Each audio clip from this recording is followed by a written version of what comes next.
So I'm going to show you today some fairway wood cheats that are going to help you hit your fairway woods better from the ground.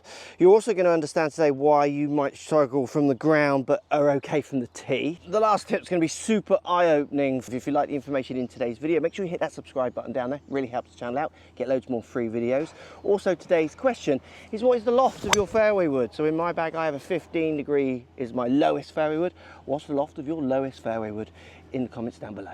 So let's start with a good bit of housekeeping, some setup ideas built around your club. Remember, you're telling me the loft of your lowest lofted fairway, because this is going to play into a big part of today's story. So let's establish some kind of ball positioned playing ground, if you like. So for me, my fairway wood, I could play it anywhere from my lead toe, this is from the ground, and then into like a club head inside of this heel, so I could get it back.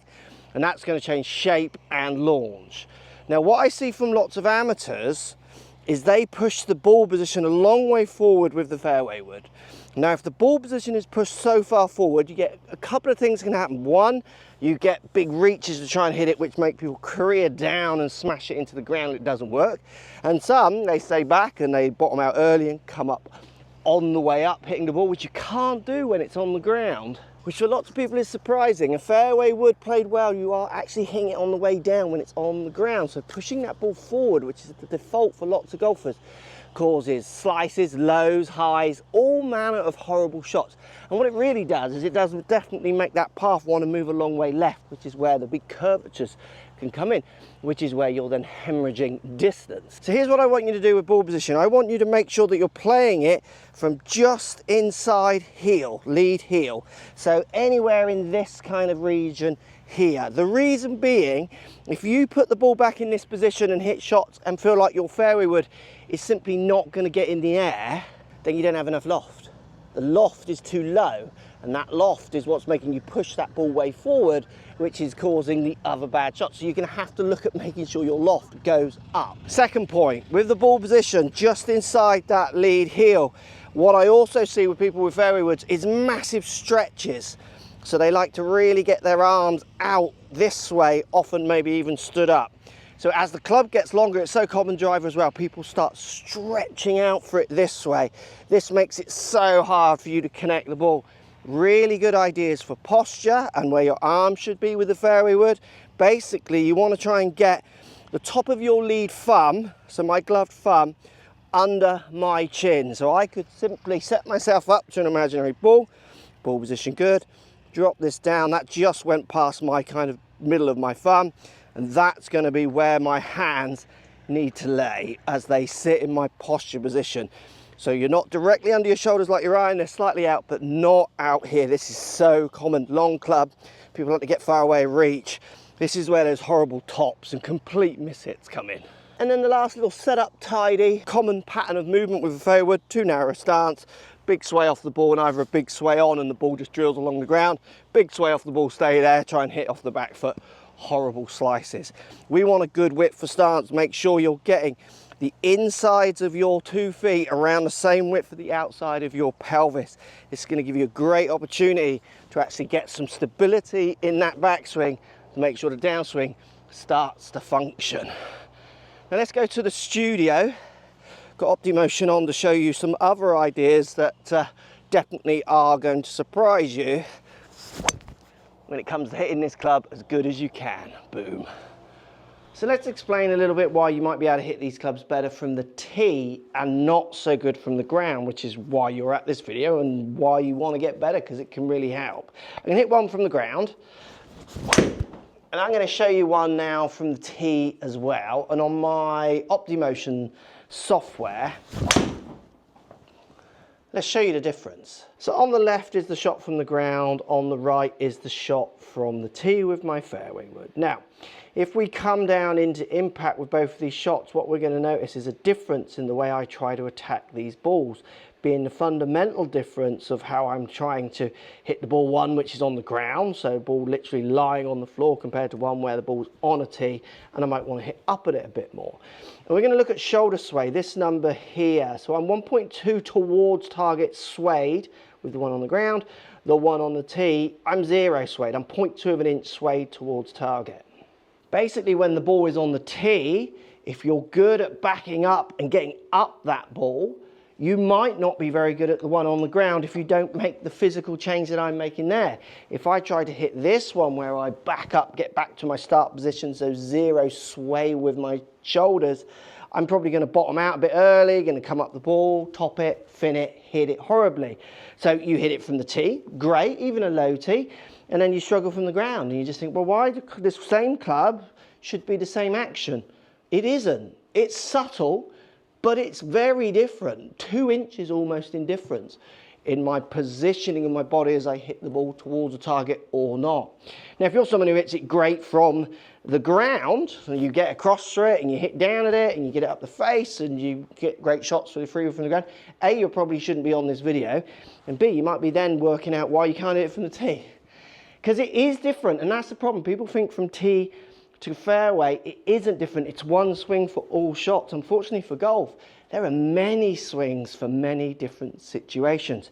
So if you want to start hitting this fairway wood better from the ground, you're going to have to consciously try and make sure that you do get across on the downswing. So you want to try and make sure that you are moving on to lead side to then stall into hitting ball as you come up your lead side. And a great way of doing this is to literally try a few where you get across. So literally top of your backswing, just shove everything across so kind of nose catches up with the ball, and then try and hit the ball with what will feel like a bit of a rotation and a backup. You've got the across done. So if you look at me, I get up to 3.2 across, and now I'm starting to actually back up into that ball. So both of these shots, I am backing up as rotation takes its kind of play into the shot, and I stall and break on my lead side, which is pushing everything back. But I'm doing it from further across to then back up, where with the tee shot, I'll go less across and then I'll be backing up back to where I started. Don't worry about how bad you hit the shots. Try a few with your fairway wood. Feel like you move nose level with ball and then back up to hit it. You'll probably squirt horrible ones off to the right and not hit great shots. Don't worry about that. Just get used to getting across, and the timing will start to fall into place. You'll start hitting ball, then turf. You'll hit down at this fairway wood, which you should be, and you'll start to get the shots you deserve. 2 last tips here to finish are really going to just put the fine tuning onto your fairway wood. Number 1 is I want you to make sure you set up to your free wood, not with the hands too far back at address. So we talked about ball position earlier. We now need to make sure that our hands aren't sinking back kind of towards our middle. This is so common with fairway wood. Puts the back of the club on the ground, makes you kind of back up too much. You'll hit that horrible shot a lot with the fairway wood where you just, you won't play that club because your 5 wood probably goes further and it might even draw. So you're just thinking, why would I even play that fairway wood? Now, the more I back my hands up, the more chance I've got of that club getting out in front of me, swinging more to the left, adding loads of loft. I mean, 25 degrees of dynamic loft on that one.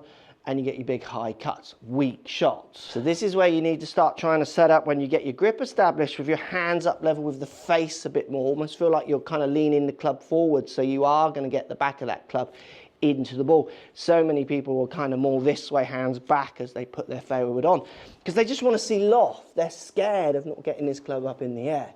And the second part of this last tip was going to help you get this ball up in the air with some speed. So let's think about it. I'm going to get my feet opposite the ball together. I'm going to push my club just up towards lead pocket with the face pointing straight, establish my hold. So we've got this little bit of lean in the club. Then I'm going to move lead foot to trail foot to make sure ball position is in place. And we now have this slight little bit of forward hand, which is going to allow me to really start getting the right loft delivered into that club, so we're into that ball at the bottom. Little bit of a tail, which I'm just going to hit most targets with my fairway wood, and the dynamic loft down there at 15. So I'm basically delivering the loft of this club. This is a 15-degree fairway wood. Opposed to handle back, ball sneaking too far forward, even ball position in the right place, kind of hitting those high cutty off to the right. You're going to see the dynamic loft on this. It's going to be crazy. It keeps going up, 26. The more dynamic loft you add, the more you can hit out at the bottom as well. As we've said, it's going to be down here because we need to make sure we get the face into the ball. Now, with all this in place, the last tip is fantastic, and one that so many people forget because they're a bit petrified to hit their fairway wood, is we need to make sure we get some shoulder turn. My shoulder turn was like 85, 90 degrees with my shoulders on my backswing fairway wood from the ground. We see so many golfers doing the setup parts and then they get scared to hit it, don't make much of a turn, and maybe just throw their arms at it. If you do not have the power, this ball will just fall out of the air. Right? It's going to go half the distance of a more lofted club. So you might as well just hit a 7 wood or a 9 wood. If you're going to use a low lofted wood, like a fairway wood, like a 15, whatever loft your 3 wood is, let me know in those comments, it's going to need the top end of your power, similar to how your driver has to be played more at the top end of your power. Like your wedges, you can play mixed power ranges because you've got loads of loft. This club isn't going to work unless there's some energy put in. So your final hack for hitting these 3 woods like a pro and really getting progressed with your longer tee shots from the ground, and obviously works from the tee, is let's make sure you commit to a good shoulder turn. Let's get this shoulder turning somewhere towards trail foot, it'll feel as you look down. Good shoulder turn is going to put the speed in. With the good setup in place, you're going to start hitting great shots. If you want to find out how far you should hit your driver in relationship to your 3 wood as well, so how far you should hit your driver, say to your ability, this video is really popular and getting a lot of comments. I want to know how far you hit your driver. Give that one a watch.